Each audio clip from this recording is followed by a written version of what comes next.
మీసమున్న నేస్తమా నీకు రోసమెక్కువ, రోసమున్న నేస్తమా నీకు కోపమెక్కువ, కోపమెక్కువ కానీ మనసు మక్కువ, అన్నయ్యకు సరిజోడై తమ్ముడితో చెలికాడై, కోపమెక్కువ కానీ మనసు మక్కువ.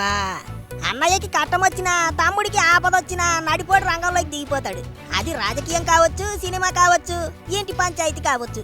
ఈసిరి కొడితే 20 ముక్కలైపోతుంది.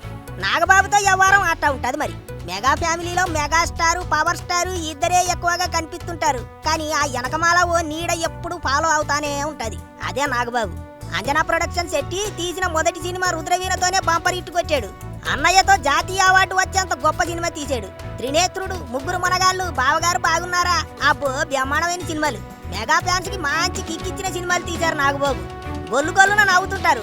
ఆయన కామెడీ అనుకుంటుంటారు పిల్లబచ్చగాళ్ళు. కానీ గొప్పలకు పోయి తిప్పలు పడుతున్న మిగతా హీరోల తమ్ములలా కాదాయన. అన్నయ్య సపోర్టుతో ఎదిగారు. ఇప్పుడు తాను తమ్ముడికి అండగా నిలుస్తున్నారు. నాగబాబు గారు ఎంతో మందికి సాయం చేశారు. అవన్నీ ఎక్కడా పెద్దగా చెప్పుకోలేదు. తనయుడు ఆపరేషన్ వాలంటైన్ అని సినిమా తీస్తే ఆ సినిమా చూసి ఎయిర్ ఫోర్స్ లో దేశానికి సేవ చేస్తూ ప్రాణాలు త్యాగం చేసిన వాళ్ళ కుటుంబాలకు సాయం చేస్తానన్నాడు. అన్నమాట ప్రకారం ఆయన కష్టార్జితం 6 లక్షలు దానం చేశారు. ఆ మంచు ఫ్యామిలీ కంచు దెబ్బ కొడితే పాపం మేకప్ మెన్ జీవితం రోడ్డున పడింది. అప్పుడు ఆ ఫ్యామిలీని ఆదుకున్నారు నాగబాబు. పిఠాపురంలో 10 గ్రామాల్లో సౌకర్యాల కల్పన కోసం లక్షల రూపాయలు విరాళం ఇచ్చారు. సినిమా ఇండస్ట్రీలో ఎవరికి ఏ ఆపద వచ్చినా సాయం చేయడానికి మెగా ఫ్యామిలీ అందరికంటే ముందుంటుంది. తమ సినిమాల్లో చిన్న చిన్న పాత్రలు చేసిన వాళ్ళని కూడా మర్చిపోకుండా గుర్తెట్టుకుని కష్టాల్లో ఆదుకున్న సందర్భాలు ఎన్నో ఉన్నాయి. అవన్నీ వాళ్ళు జోబీల్లోంచి తీసిచ్చే డబ్బులు, కట్టబడితేనే వచ్చిన డబ్బులు. వాళ్ళ మంచి మనసే వాళ్ళని కాపాడుతుంది. దిక్కుమాలిన క్యామెంట్లు పెట్టే దిబ్బరొట్టెగాళ్ళ మాటలకు వాళ్ళ ఈగ కూడా ఊడదు.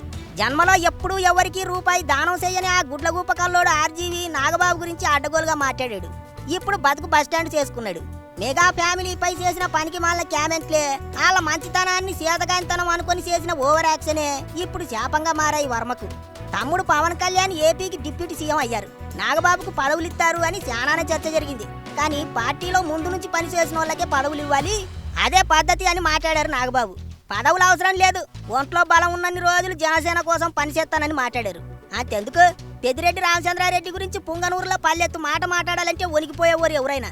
అట్లాంటిది పెద్ద మీటింగ్ ఎట్టి దుమ్ము దులిపేశారు నాగబాబు. జనసేన పార్టీ సత్తా ఏటో చూపించారు. నాగబాబు అంటే జబర్దస్తులో నవ్వులే అనుకుంటారు చాలా మంది. కానీ విషయం వేరే ఉంది. రాజకీయాల్లో పవన్ ఎజెండాను ముందుకు తీసుకెళ్లడమే పనిగా ఎట్టుకున్నారు నాగబాబు. జనసేన పార్టీ కార్యకర్తలకు అండగా నిలుస్తూ తమ్ముడిని ముందుకు నడిపిస్తున్నారు. ఏటైనా మెగా ఫ్యామిలీలో ముగ్గురు మనగాళ్ళు.